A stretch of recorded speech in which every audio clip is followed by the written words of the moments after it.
I always believed love was something you nurtured, something that grew stronger over time if you invested the effort. For the past 10 years, I lived by that truth, building my marriage with patience and unwavering dedication. My wife, Meredith, was my everything. She was beautiful in a quiet, unassuming way. Soft brown eyes, a gentle smile that once made my heart race, and a voice that felt like home. I built my entire world around her, convinced we were partners, a team facing whatever life threw our way. But all it took was one night, one overheard conversation to shatter it all. That evening had been completely ordinary. I came home from work a little later than usual, exhausted but eager to see her. The house smelled of lavender and warm vanilla, the scent of the candles she loved to light. I kicked off my shoes, loosened my tie, and was about to call out to her when I heard her voice drifting from the living room. At first, I assumed she was on the phone with a friend. Her tone was casual, light. But then I heard my name. Tobias just doesn't get it. I can't stand him anymore. I froze. My body turned cold. Every little thing he does annoys me. He's so predictable, so dull. I feel like I'm suffocating. The words hit me like a sledgehammer. My heart pounded in my ears, drowning out whatever came next. I wanted to believe I'd misheard, that it was a joke, a misunderstanding. But there was no mistaking the frustration in her voice, the exhaustion that came with a truth too long buried. I should have walked in and confronted her. I should have demanded to know what she meant, why she felt that way.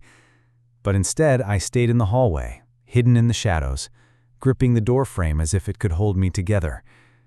Then her voice dropped, and what she said next destroyed me completely. I haven't loved him in years. I don't know how to leave. He's comfortable, reliable, but I don't want reliable. My chest tightened. For a moment, I forgot how to breathe. The love of my life, the woman I'd spent a decade devoted to, saw me nothing more than a burden, a cage. I don't know how long I stood there, drowning in the weight of those words. Part of me wanted to burst in and demand answers, to make her see the pain she'd just inflicted without even knowing I was there. Another part wanted to disappear, to erase the last 10 years and pretend I never heard any of it. But what I did next was something I never thought I'd have the strength to do. I turned, walked to the bedroom, and grabbed a duffel bag from the closet. My hands trembled as I stuffed clothes inside. Enough for a few days, maybe a week. My mind was blank, my body moving on autopilot as I zipped up the bag. I caught a glimpse of our wedding photo on the dresser. Meredith was beaming, arms wrapped around me, eyes full of love and promise. I stared at it, feeling like a fool. Had it all been a lie? Had she been waiting for an excuse to leave this whole time? I clenched my jaw and tore my gaze away, walking back down the hallway. I heard her laugh, light, careless, as if she hadn't just ripped my heart out. I stood there, gripping the duffel bag, before stepping into the room. She was on the couch, phone to her ear, smiling. That smile died the second she saw me, bag in hand. "Tobias," she blinked, confusion flickering across her face. "What are you doing?" I didn't answer right away. I let the silence stretch, watching her shift uncomfortably under my gaze. I wanted to see it, that moment when she realized I'd heard everything, when the wall she'd carefully built around her double life came crashing down. Then I said the only thing that felt right in that moment. "I hope you find what you're looking for, Meredith." Her lips parted, but no words came. I didn't wait. I turned, walked to the front door, and left. I didn't know where I was going. I didn't know what came next. All I knew was that I was done being someone's comfortable option. The cold night air hit me as I stepped outside, but I barely felt it. My mind was a blur, my heartbeat pounding in my ears. I didn't know where I was going, only that I needed to go. I climbed into my car, gripping the steering wheel so tightly my knuckles turned white. A deep, shaky breath escaped me, but it did nothing to steady me. Meredith's words replayed over and over like a cruel echo that wouldn't fade. I haven't loved him in years. I don't know how to leave. I should have been angry, furious, but all I felt was an unbearable hollowness, the kind that settled deep in my bones, making me question everything I thought I knew. 10 years. Gone. I'd spent a decade loving a woman who saw me nothing more than a safe choice. And the worst part? I hadn't seen it coming, not once. I stared at the road ahead, vision blurring. I couldn't go to a friend's place. Most were mutual, and the last thing I wanted was to explain why I was showing up at their door with a duffel bag. My parents lived states away. A hotel would make it too real. I wasn't ready for that. So, without thinking, I started driving. The roads were empty. Streetlights cast long, ghostly shadows over the pavement. I tightened my hands on the wheel as I replayed every moment of our marriage, searching for cracks I'd been too blind to see. The way Meredith had slowly stopped reaching for my hand. The way she sighed when I talked about my day. The way she'd started spending more time on her phone, smiling at texts I wasn't part of. Had she been waiting for me to leave this whole time? I clenched my jaw and tore my gaze away. I pulled into an empty parking lot near the waterfront. My chest heaved with the weight of my thoughts. The waves crashed against the shore in the distance, steady, rhythmic, an unsettling contrast to the chaos inside me. I turned off the engine, resting my forehead against the steering wheel. For the first time since hearing those words, I let myself feel it, the betrayal, the heartbreak, the humiliation of knowing my wife had been pretending for years. I clenched my jaw, swallowing the lump in my throat. I wanted to believe this was salvageable, that maybe it was just a fleeting frustration. But those words weren't spoken in anger. They were spoken in truth. I had already lost her. I just hadn't realized it until now. A sudden vibration jolted me. My phone lit up in the darkness. Meredith. For a long moment, I just stared at the screen. Then, against my better judgment, I answered. Tobias. Her voice was hesitant, unsure. Where are you? I didn't respond. The silence stretched, heavy, suffocating. She exhaled. Look, I don't know what's going on, but I heard you, I said quietly. A pause. Then softer. You heard me? Meredith. My voice was steady despite the storm inside me. I heard everything. The silence on the other end was deafening. I didn't mean... Don't lie to me. Her breath hitched. Another silence. Then finally, where are you? I could have told her. I could have given her a chance to fix this, to offer an excuse or beg for forgiveness, but I didn't want to hear it. So I hung up. And for the first time in years, I let myself accept the truth. I had spent a decade loving a woman who didn't love me back, and I wasn't going to waste another second. I didn't sleep that night.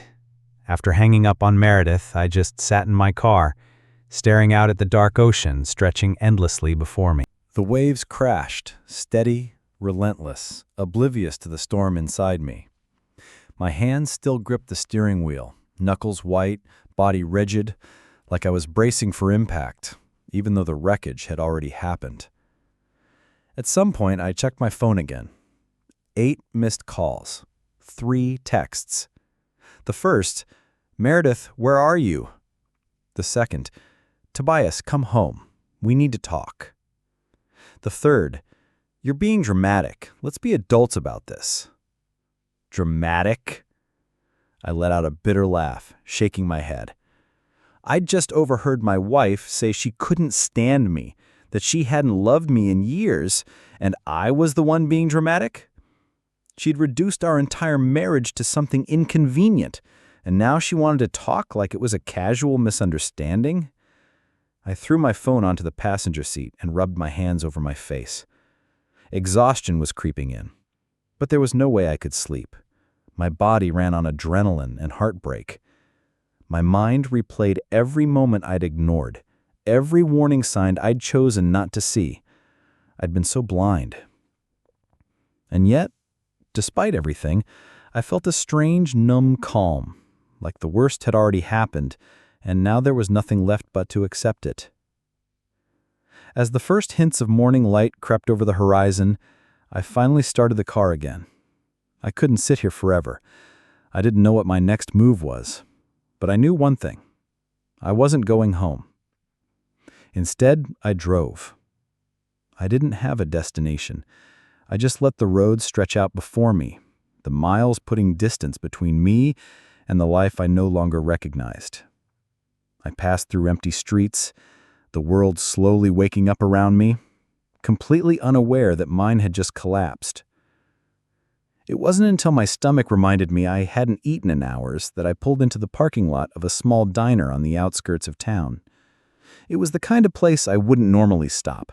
Faded neon sign flickering, lot half empty, the smell of grease and coffee wafting from inside. But right now, I just needed somewhere to sit, somewhere to breathe. I walked in and took a seat at the counter. My body felt heavy with exhaustion. A waitress appeared, a middle-aged woman with tired eyes and a kind smile. She poured me a cup of coffee without asking, like she could tell just by looking that I needed it. "Tough night?" she asked, raising an eyebrow. "You could say that." She didn't pry, just nodded and slid a menu toward me before walking away to give me space. I appreciated that. The last thing I wanted was to explain myself to a stranger when I barely understood what I was feeling. I sat there for what felt like hours. My coffee grew cold. My thoughts circled the drain. The weight of last night pressed against my chest, but the numbness was creeping in, dulling the sharp edges of my heartbreak. I should have been falling apart, but instead I just felt empty. At some point, the waitress came back. She didn't ask if I was ready to order. She just studied me for a moment, then refilled my cup. "You look like someone who needs a hot meal. Pancakes or eggs?" I blinked at her. "Pancakes?" She nodded, scribbled something on her notepad, and walked away to give me space. I didn't even have the energy to argue. I just sat there staring at my reflection in the window. My hair was a mess. My shirt wrinkled from sitting in the car all night. My eyes hollow. I barely recognized myself. The door chimed behind me. Someone new walked in. I didn't turn to look. I kept my eyes on the window, watching the sun climb higher. Then, I heard a voice. One I recognized. Tobias. My stomach dropped. I turned slowly, bracing myself. There she was, Meredith. She stood near the entrance, arms tightly crossed, hair a little messy like she'd rushed out, expression unreadable, somewhere between frustration and desperation. For a second, neither of us spoke. The diner felt too quiet, like the entire place was holding its breath. I exhaled slowly, gripping my coffee cup a little tighter.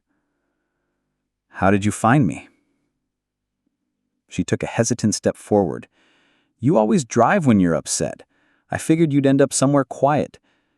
Didn't expect a diner, though." I didn't say anything. She sighed, shifting her weight. "You disappeared, Tobias. I woke up and you were just gone." "I didn't disappear," I said evenly. "I walked away." She flinched. "Good." I gestured to the empty seat across from me.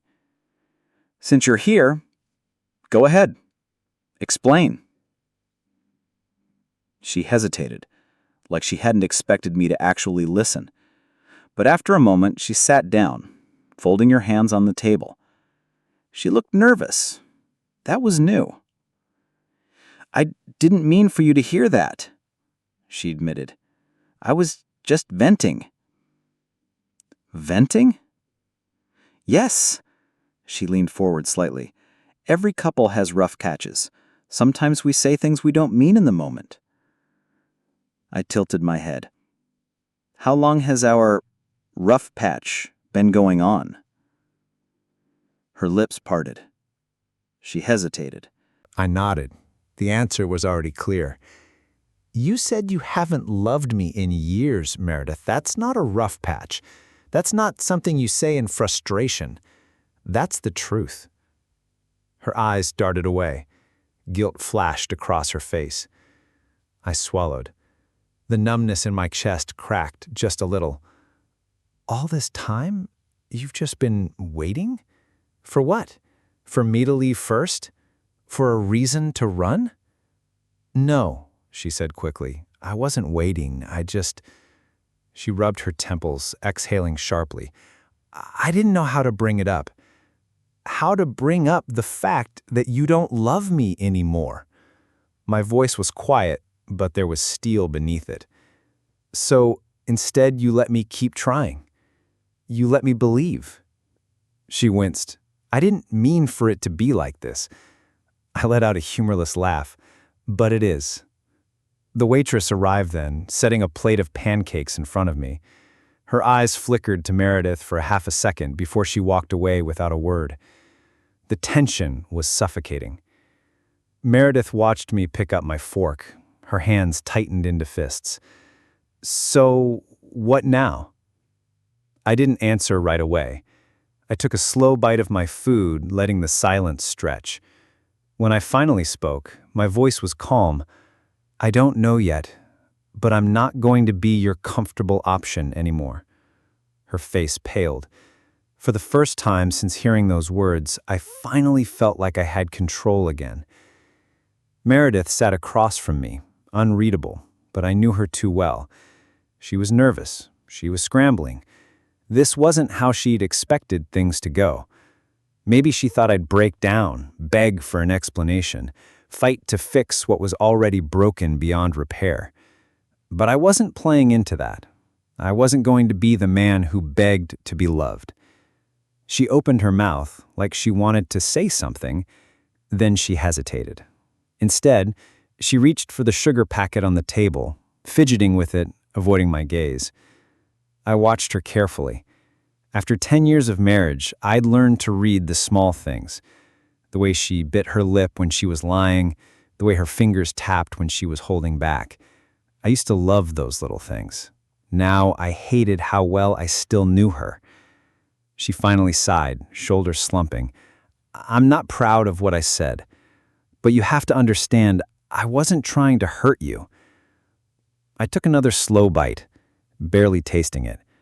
So, what are you trying to do? She frowned, shifting in her seat. I don't know. I guess I felt stuck for a long time.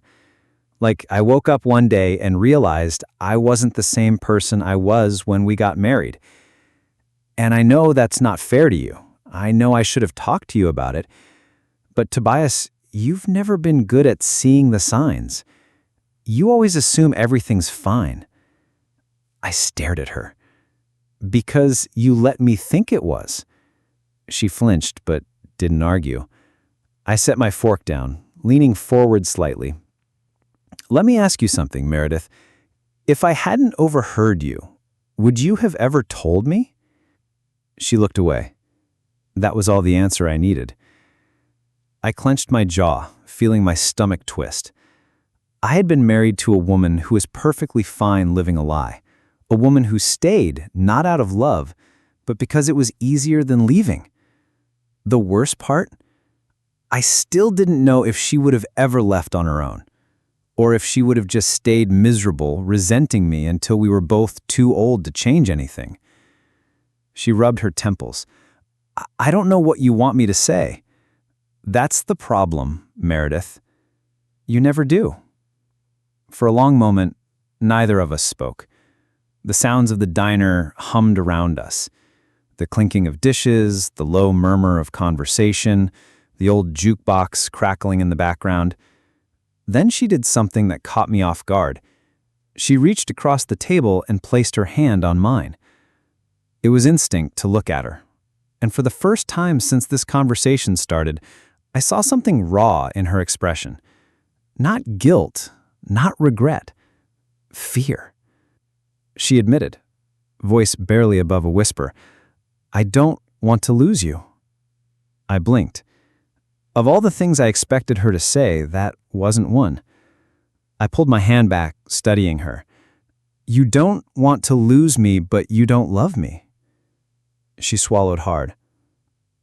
"I don't know. I don't know if what we have is love anymore, Tobias. But I don't want it to end like this." I let out a humorless laugh. "You don't want it to end because it's messy, because it's uncomfortable, not because you actually want me." She didn't deny it. That was it, the final nail in the coffin.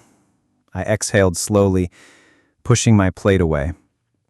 I admitted, "I don't know what's worse, the fact that you don't love me anymore, or the fact that you would have let me keep loving you anyway." Her eyes glistened, but I didn't feel bad for her. Not anymore. I reached into my pocket, pulled out a few bills, and tossed them on the table before standing up. Meredith followed suit, looking up at me like she was trying to figure out how to stop what was happening. "Tobias," she started, voice cracking, "can we at least—" "No," I cut her off. "We can't." She inhaled sharply, but I didn't stay to see her reaction. I turned, walked past the counter, and stepped out into the morning light. I didn't know where I was going, but I knew one thing for certain. I wasn't going home. The moment I stepped outside, the air felt different, like something heavy had lifted, even if just slightly. The sun was higher now, warming my skin, but I still felt cold inside. I walked to my car, gripping the door handle, but I didn't get in. Not yet. I just stood there, staring at my reflection in the window. I barely recognized the man looking back at me, tired eyes, stubble along my jaw, shoulders hunched like I was carrying something too heavy to bear. Was this what 10 years with Meredith had turned me into?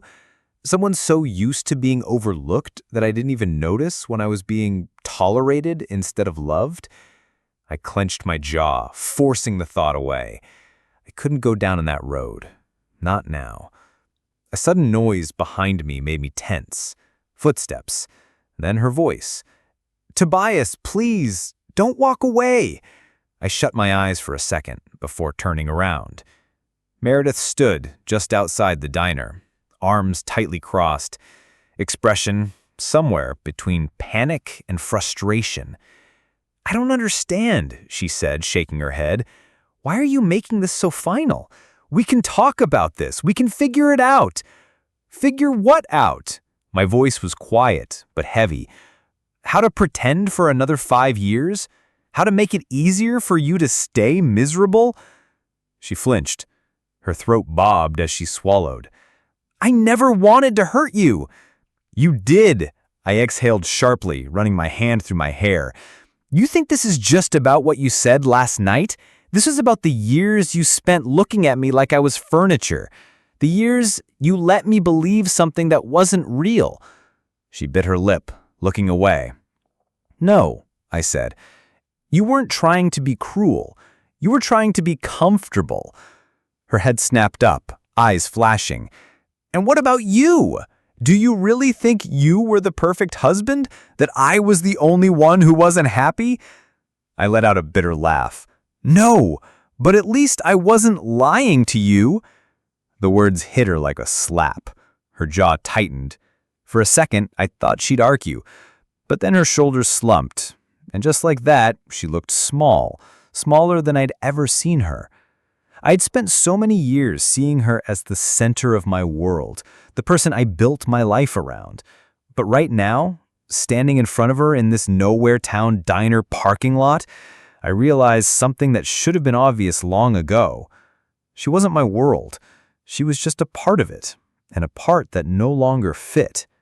She inhaled shakily. "So what now?" I glanced at my car, then back at her. "Now?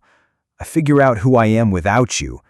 Her breath hitched, and for the first time since this all started, I saw it.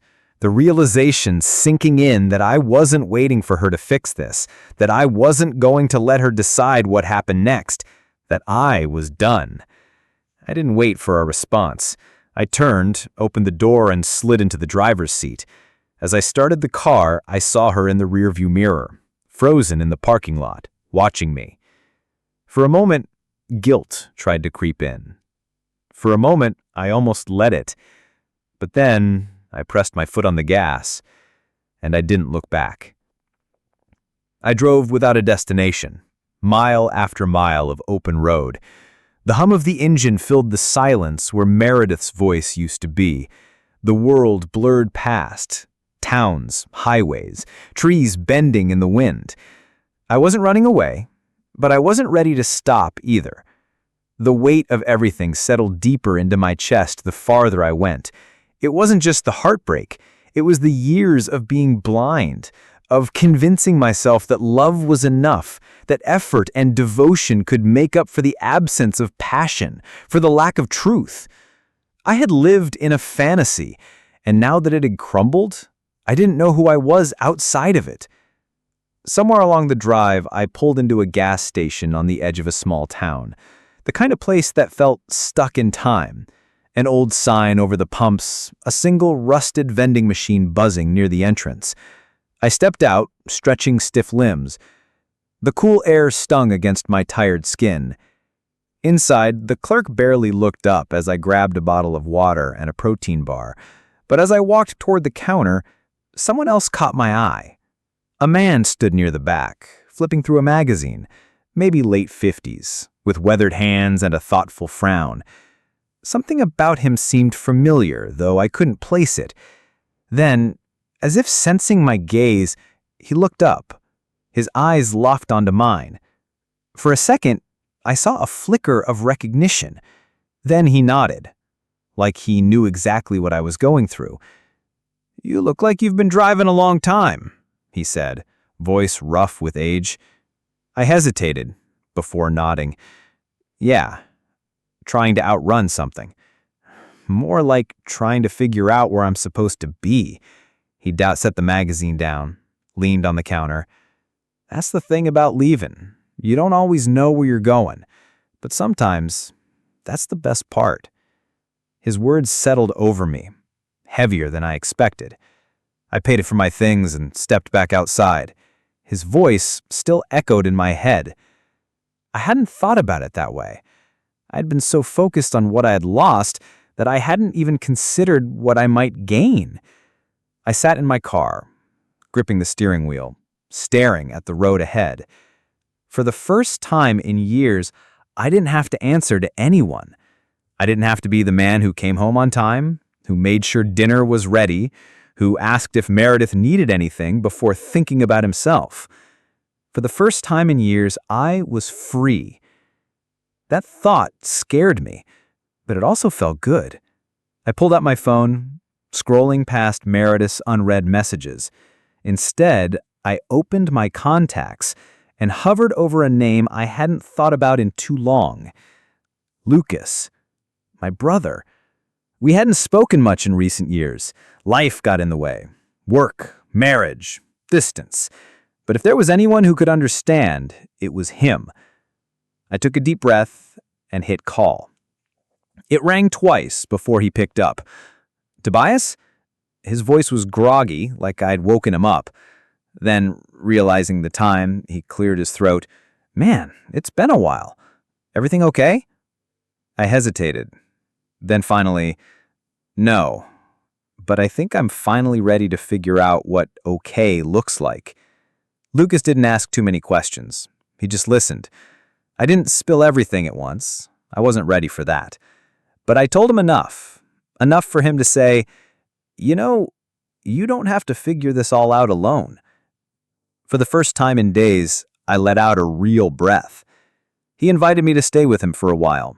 No pressure, no expectations, just a place to land while I sorted through the wreckage of my old life. And for the first time since I'd walked out of that house, I said yes to something that wasn't tied to Meredith. The drive to his place took a few hours. The entire way I kept expecting my phone to ring, another desperate attempt from her to reel me back in. But it never did. Maybe she had finally understood I wasn't coming home. By the time I reached Lucas's house, the sun was dipping below the horizon.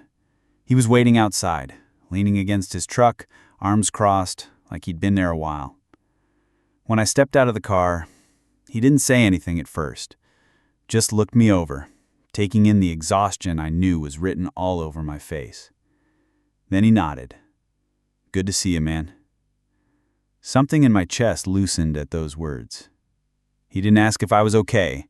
He didn't expect me to pretend I was fine. He just knew. Inside, he handed me a beer. We sat on the porch in comfortable silence.